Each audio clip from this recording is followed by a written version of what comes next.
Joe Smith is one of the more interesting stories in NBA history. He broke onto the scene as the Beast at Maryland and surprised many with his quick rise as the nation's top player. And while he was still raw, he was a 6'10" athletic shot blocker who could score inside and had a solid jump shot. So he was the Warriors' #1 pick in 1995 and played the best basketball of his career in Golden State alongside Latrell Sprewell, later ending up in Minnesota, where he looked like he could be part of a bright future alongside Kevin Garnett. But then a controversial scandal changed everything and marked the beginning of Smith's career decline. Yet it was graceful, as he became a respectable role player for years afterwards. But it was still surprising seeing him become a journeyman after once looking destined for stardom. But Joe Smith showed both glimpses of greatness and the importance of playing your role. Yet his case has also shown just how volatile, unpredictable, and unfair the league can be. And a lot of people in Minnesota to this day, they think it was my fault, think it was something that I did under the table. But I had nothing to do with it. Let's jog your memory. A Norfolk, Virginia native, playing his high school ball at Maury High, Joe Smith didn't really establish himself as a true top recruit until the summer going into his senior season. But he wouldn't stay unsigned for long, as he would announce his commitment to Maryland in early October of 1992. Then proceeded to have a great senior season for the Commodores, as he would be named a third-team parade All-American and lead Maury to a regional semifinals appearance, where he would score 37 points in a loss to a Bethel High team led by a junior Allen Iverson. But now it was time to move on to the ACC. Joe Smith joined a Maryland Terrapins team who were still recovering from the controversy and sanctions that were brought down on the program in the early 90s, as they were coming off a season which saw them win just 2 games in conference play. So expectations weren't too high going into the 94 season, but a collection of underclassmen would make Maryland respectable, and the freshman Smith would lead the charge. The team wasn't incredible, but they were much better than last year, with a balanced offensive attack, and Smith looked more than ready for college ball, as he would finish top 3 in the ACC in scoring, rebounding, and blocks, en route to a first-team All-ACC selection. And he set the tone in the season opener versus Georgetown, going for 26 in an upset overtime win, as Maryland started the year 5-0. And Smith's immediate adjustment to the college game was surprising pretty much everyone, including himself, as he didn't expect to play this well, this early. And while Maryland wouldn't be able to sustain their undefeated start, they were still playing some great basketball and were competitive in the ACC, going 8-8 in conference play, and showing that they could hang with the top teams in the nation, as they had close losses to both UNC and Duke. So Smith didn't look like a freshman, as he had led the team to a 16-10 regular season record, while bringing a level of athleticism to the Terps front court, which they had lacked for years. And while they would lose to Virginia in the first round of the conference tourney, they would get a bid to the NCAA tournament, as Smith had led the program back to the big dance for the first time since 1988. And Joe Smith definitely didn't crumble under the bright lights, as their first round matchup versus St. Louis saw him go for 29 points and 15 boards to push the Terps through to a second round matchup with a UMass team featuring a freshman Marcus Camby. And although Camby went for 32, Smith countered with 22 of his own, as Maryland again got the win. But their season came to an end versus Michigan in the Sweet 16, as the Wolverines held Smith to just 12 points. And his freshman year wrapped up with him averaging about 19.5 points, 10.5 rebounds, and 3 blocks per game. But now everyone knew who Joe Smith was. So how would he fare in 1995? Maryland returned the same starting 5, and with the chemistry in place, they would do what they did last year, except they would do it even better. And that meant that the now very valuable Joe Smith would again lead the way, as he would top the conference in scoring while finishing second in rebounding and blocks. And after Maryland rolled out a good offense last year, they would boast a great offense in 95, and the wins were coming in bunches. However, they would lose a nationally televised game versus UMass and would fall to a top-ranked North Carolina team early in conference play. But they would later show that they could hang with anyone on February 7th, when they knocked off that same top-ranked Tar Heels team by double digits. And then a few weeks later, Smith would go for a career-high 40 points along with 18 rebounds, against Duke at Cameron Indoor, and would win the game with a tip-in, as overall Maryland would go 12-4 in conference play, with Smith spending the year building his case as one of, if not the top player in the nation, as his sophomore season would see him again named first-team All-ACC, while also taking home the ACC Player of the Year award. But it didn't stop there, as he would be a consensus first-team All-American and won nearly every National Player of the Year award, only missing out on the Wooden Award after his name was withdrawn for academic reasons. And his Maryland team had racked up 23 regular season wins, and then started the conference tourney out with a win over Florida State, but they would fall to North Carolina the following night. However, for the second straight year, they were heading to the big dance. Foul trouble would limit Smith to 9 points in 24 minutes of action in round 1 versus Gonzaga, but the outcome was never in question, as Maryland won easily. Round 2 versus Texas would be a bit closer, but this time Smith played 36 minutes and was completely unstoppable, finishing with 31 points, 21 rebounds, 7 blocks, and 4 steals, as Maryland again got the win, setting up a Sweet 16 matchup with UConn. And while Smith would put up 22 points and 14 boards, UConn got off to a better start and held on to eliminate the Terps, as Smith's sophomore season had ended with him averaging about 21 points, 10.5 rebounds, and 3 blocks per game. But with basically guaranteed NBA money on the table, Smith was gone, as the projected top 3 pick had made his decision to go pro early, and whether he was ready or not, he had to strike while the iron was hot.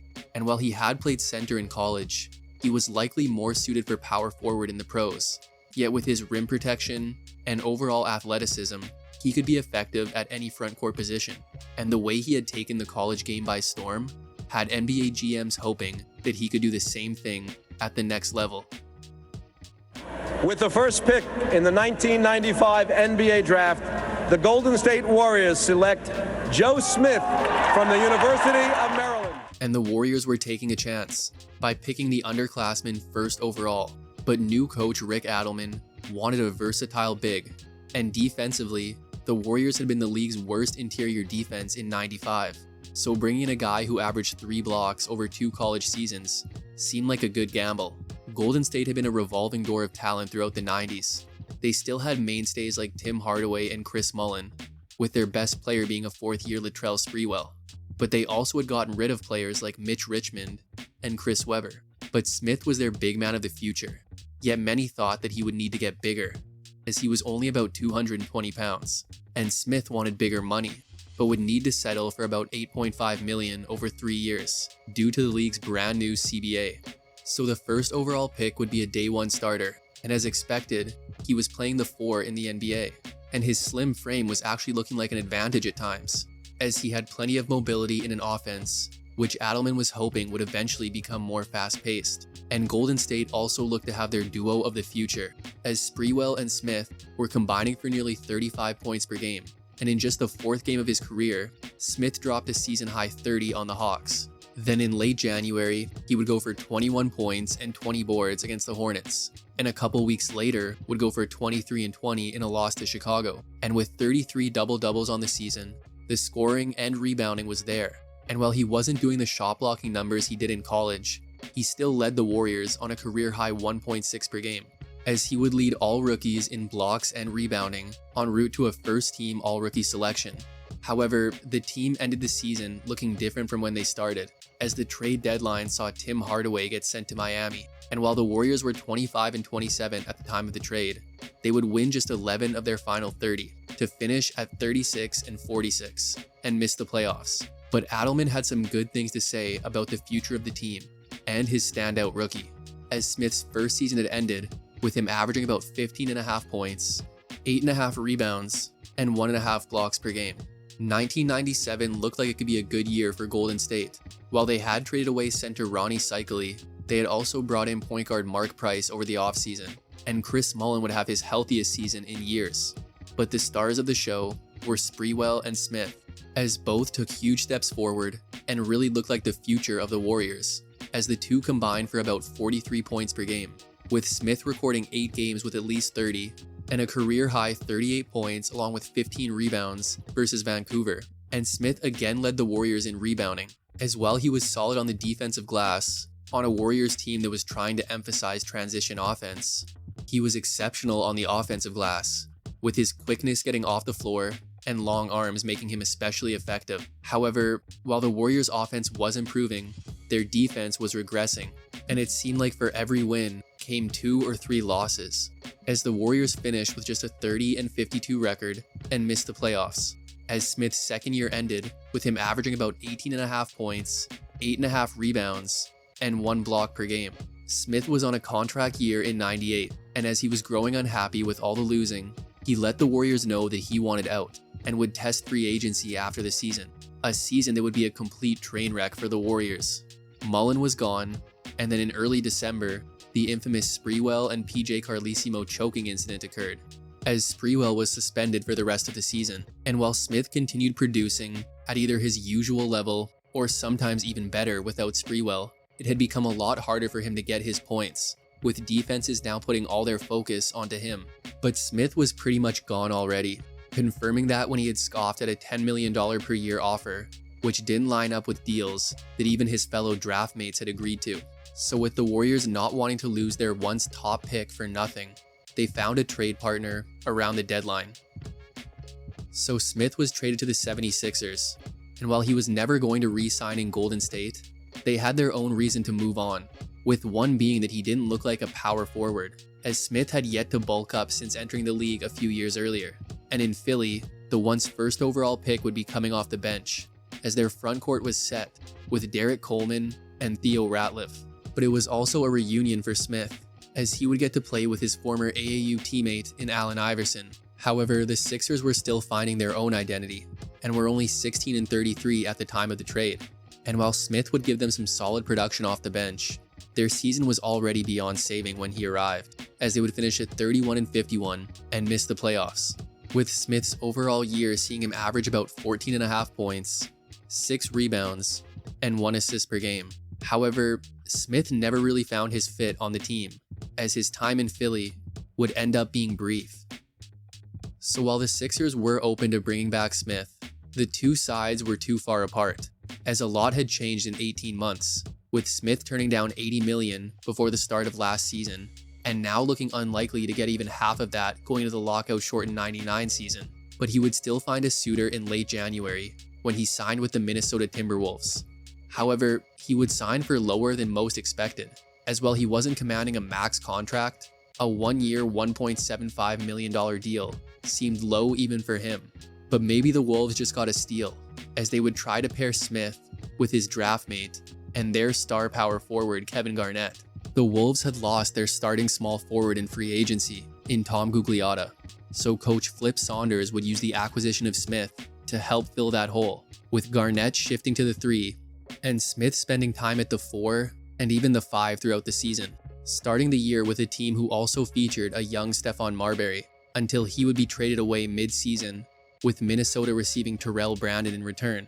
And while Smith would never again score like he did in Golden State, he couldn't have started the season better, going for 23 points on 10 of 11 shooting in a win over the Nuggets, as he would be one of the team's best scorers and rebounders this season, with him and Garnett posing mismatches as big men who could also play away from the hoop. And with the athleticism Smith possessed, the Wolves had more ability to switch on defense, and Smith would average 1.5 blocks per game, which was the second highest mark of his career. And while Smith no longer looked like he was on the path to stardom, he was fitting in well in Minnesota, and the Wolves were staying afloat after so many big roster changes, finishing the season at 25-25 and getting a first-round matchup with San Antonio. But Smith's first postseason experience was forgettable. He would shoot only about 26% from the field, while constantly being in foul trouble over the first 3 games. Then while he did go for 12 points, 7 boards, and 3 blocks in Game 4, the Spurs took the win and the series, as Smith's season ended with him averaging about 13.5 points, 8 rebounds, and 1.5 blocks per game. So while it wasn't a great end, at least the Wolves looked like they could build for the future, with Smith being a part of those plans. So Smith re-signed with the Wolves. However, it was another 1-year deal, this time worth $2.2 million. And even though he left better money on the table from other teams, It seemed admirable that Smith was taking such a small contract from a team that he enjoyed being on. But the Wolves lineup saw a lot of change. Smith began the season still recovering from off-season foot surgery and coming off the bench, and Minnesota got a full season from second-year center Rasho Nesterovic, as well as swingman Malik Sealy. And with rookie Wally Szczerbiak working his way into the starting lineup, Garnett could return to his natural four, and now the odd man out was Smith, as he would remain in a bench role, yet was getting good minutes. And while his numbers dropped to career lows up to that point, it was just due to the minutes decrease, as he was having the most efficient offensive season of his career, and probably would have been on the court even longer most nights if he wasn't averaging about 4 fouls per game. So while it wasn't perfect, having a versatile frontcourt player like Smith coming off the bench was a nice luxury to have, as he would still be the team's second best rebounder and shot blocker. And Minnesota was putting together their best season in franchise history, as they would ultimately finish with a 50-32 record and return to the playoffs to take on Portland in round 1. It was hoped that Smith could make up for last year's playoffs, but he was playing with a bad knee, and for the second straight year he struggled all series with foul trouble, but did as much as he could, even pulling down 4 offensive boards in a Game 3 win. But the Wolves would again fall in 4 games, with Smith's year seeing him average about 10 points, 6 rebounds, and 1 block per game. And after the season, Smith signed another shockingly low 1-year deal, and it would soon come out that the Wolves and Smith may have had some other intentions with these short-term deals. In early September, the reports dropped that the reason Smith had been signing bargain 1-year deals was because T-Wolves owner Glenn Taylor had reportedly come to an agreement with Smith to do this, so that after 3 years, the Wolves would have his bird rights and be able to go over the salary cap to re-sign him long-term, with this being the final year of that plan, which looked like it was going to get Smith a 7-year deal worth $86 million. And while Smith was aware of the bird rights plan, he would say in later years that he wasn't aware of the secret 7-year deal. So what happened was I did it 3 years to get my bird rights with Minnesota. And then after that, I was going to sign a long-term deal with Minnesota. But halfway through that, my agents and them, going back to the agent, you know, people that you trust and people that you really, you know, think got your best interest at heart, they did an under-the-table deal without my knowledge. A deal which Taylor and Smith's agent had put in writing, and the NBA would learn about due to legal battles within the agency that represented Smith. Taylor would try to do some damage control, saying they intended to submit their agreement to the league, hoping for approval, but just never did.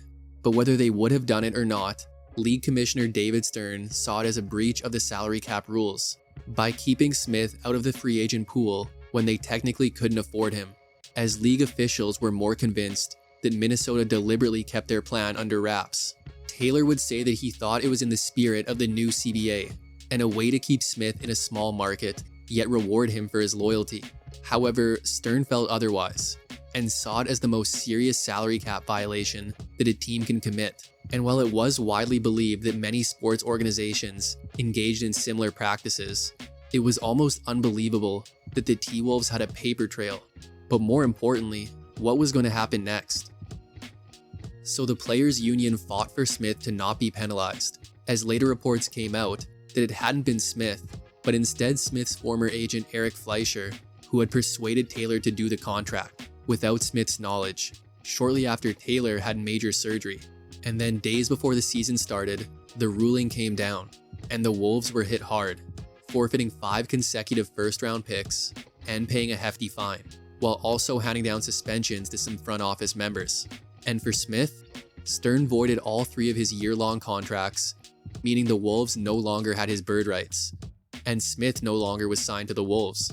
But a few weeks into the season, he would sign a 1-year deal with the Pistons, taking on a starting role on a team led by Jerry Stackhouse, and giving the team some much-needed size. And with Smith trying to put everything behind him, he played solid in Detroit, finishing as one of the team's best scorers, rebounders, and shot blockers, and even going for 20 points on 8 of 11 shooting in his Pistons debut. However, outside of Stackhouse, Detroit didn't have a lot of scoring, and their defense was one of the worst in the league, as they finished with a 32-50 record and missed the playoffs. And Smith ended his season with averages of about 12.5 points, 7 rebounds, and an assist per game. But Smith was again a free agent, and I'm sure you can guess who he would sign with. So Smith was back in Minnesota, this time on an actual long-term deal, as he joined a team that looked pretty similar, seeing as how he was only gone for a year. However, with Terrell Brandon breaking down, Chauncey Billups was now their point guard, and Smith would slot in his front court role, spending time at the 4 and 5, as he was once again a starter in Minnesota, and had added defensive value after the league implemented new zone defense rules. And while he was still just a complimentary scorer, he was scoring at the most efficient rate of his career, as he wasn't settling for jump shots as much as he usually did, instead getting high percentage looks close to the hoop and shooting over 51% from the field. And the T-Wolves were one of the league's top offenses in 02, as they would win 50 games and get a first-round matchup with Dallas.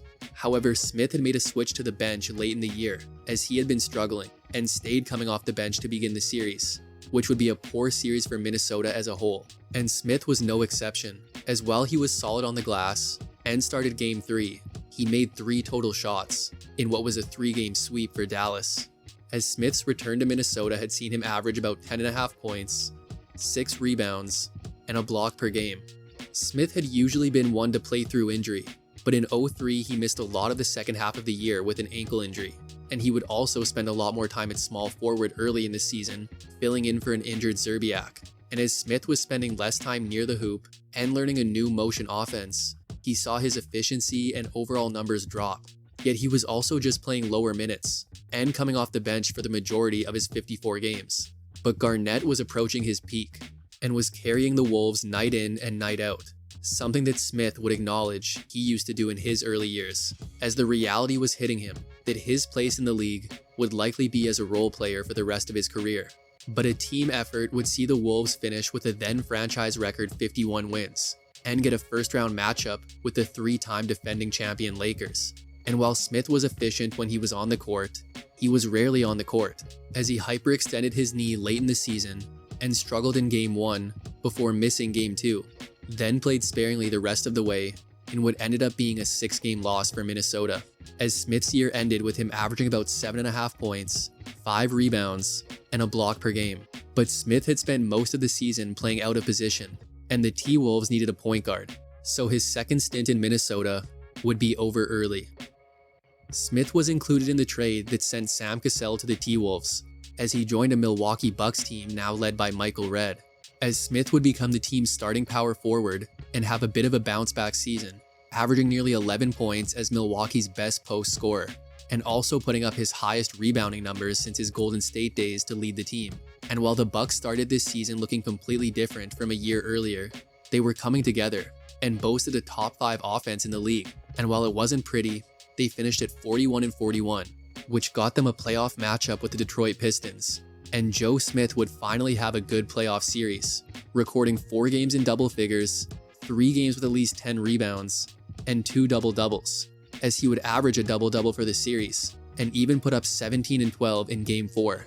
And while the Bucks stole one in Detroit, the Pistons would end it in 5, as Smith's year in Milwaukee had seen him average about 11 points, 8.5 rebounds, and a block per game.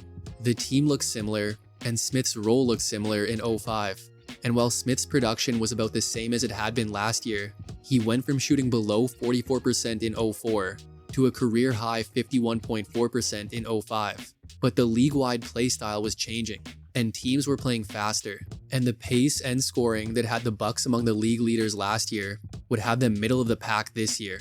And not having point guard TJ Ford all season definitely hurt them, as their record suffered, and they would manage just 30 wins, which wasn't enough for the playoffs, as Smith's year ended with him averaging about 11 points, 7.5 rebounds, and an assist per game. So Ford was back in 06, and they had a new coach in Terry Stotts, and a new big man in Andrew Bogut, and Smith was no longer a starter.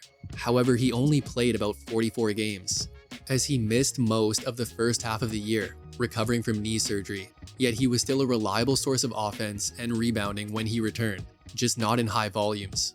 And while Milwaukee remained middle of the pack, they had more games go their way, as they would finish at 40-42, which would get them the final playoff spot and another matchup with Detroit. Smith didn't play as well as 2 years earlier, but he did score efficiently and rebound well in his bench role. But once again, Detroit wrapped it up easily in 5, as Smith's season ended with him averaging about 8.5 points, 5 rebounds, and half an assist per game. And while Smith had a year left on his deal, the Bucks were ready to move on, sending him to Denver, as this move marked the official transition to journeyman for Joe Smith.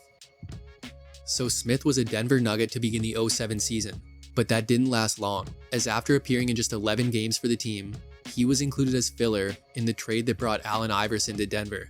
But Smith would be a nice surprise for a Sixers team who were beginning a rebuild, as he would put up similar numbers in his 54 games with Philly this year that he did during his time with the team a decade earlier, as 9 points and 6 boards primarily off the bench was a nice surprise from the 31-year-old. And while the Sixers were respectable, they still would miss the playoffs at 35-47, as Smith's year ended with him averaging about 8.5 points, 6 rebounds, and half a block per game. But now his contract was up, yet his play in Philly had drawn interest from some teams, and Smith's next stop would be Chicago.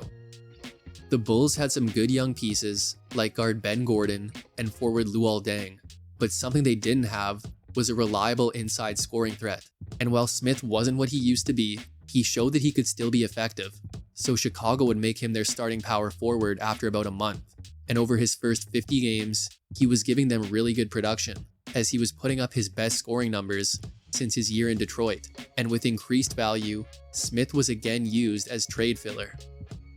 Smith was included in the trade which sent Ben Wallace to Cleveland, as now Smith was joining a fellow #1 overall pick in LeBron James. And with LeBron being the first, second, and third option on offense, Smith saw his numbers drop. But while he was getting less shots, he was making them count, scoring at an efficient rate and rebounding well. As while he had bounced around a lot of teams, he had been excelling as a role player at every stop and would be rewarded with a return to the playoffs, as the Cavs took on the Wizards in round 1. And Smith would get respectable minutes in this series. And while his shot never seemed to fall in the playoffs, the one thing you could count on was his effort on the glass and getting you second chance opportunities, as he pulled down more offensive boards than defensive boards in a 6-game series win. Round 2 brought a reloaded Celtics team, and Smith played a great series, averaging about 7.5 points on over 62% shooting off the bench, and even dropping 17 points on 7 of 8 shooting in Game 3 to get the Cavs their first win of the series. And while it would eventually go 7, Boston came out on top, as Smith's overall season had seen him average about 10 points, 5 rebounds, and half a block per game.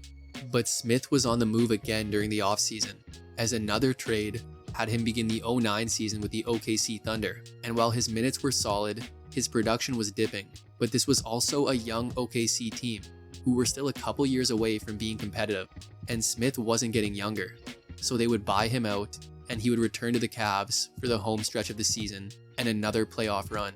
And in round 1, it became clear that Detroit was Smith's favorite playoff opponent, as after dropping 13 in Game 1, he went for a postseason career-high 19 points along with 10 rebounds in Game 3, and the Cavs won in a sweep. Round 2 brought the Hawks, but Smith couldn't get anything to fall, yet he earned his minutes through his high-effort play, pulling down nearly 5 rebounds a night in another sweep for Cleveland.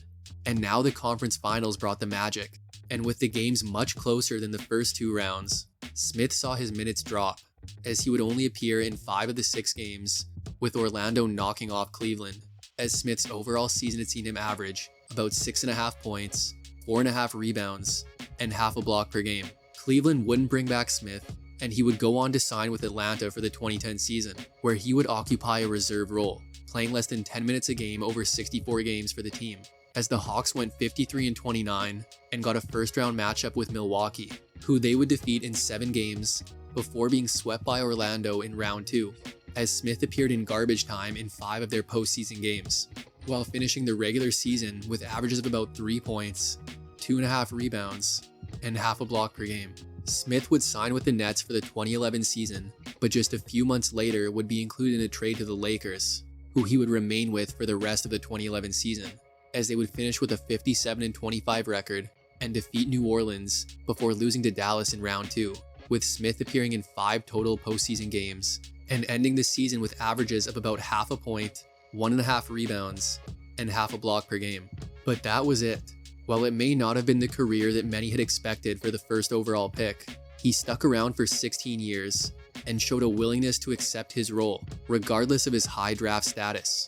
Unfortunately, he did leave a lot of money on the table, and the $61 million he did make was eventually gone due to expenses and reckless spending, as he now tries to help the younger generation learn the money management skills that no one taught him. Joe Smith has one of the most fascinating careers of any #1 overall pick. He had his weaknesses like any player, but he looked more than capable of excelling at the pro level after his first couple of seasons, then seemed like he was settling in nicely in Minnesota. But this scandal changed everything, and while he made his way back to the Wolves, it just wasn't the same. But he wasn't entitled, and he didn't complain. He just made sure that he would be a valuable addition to any NBA team each season he continued to play, putting his ego to the side and accepting any role that was asked of him. And while it was on a smaller scale, he still had some good individual success along the way. So did Joe Smith underachieve based on his draft position? Probably, but it also doesn't feel right calling him a bust. And while his NBA career may be forgotten, his time at Maryland will live on forever. But that's it for today's episode on Joe Smith. Hope you enjoyed it, and make sure to subscribe for more videos like this one. If you liked it, check out this one on another Maryland alum, or this one on his Golden State running mate. Thanks for watching, and see you next time.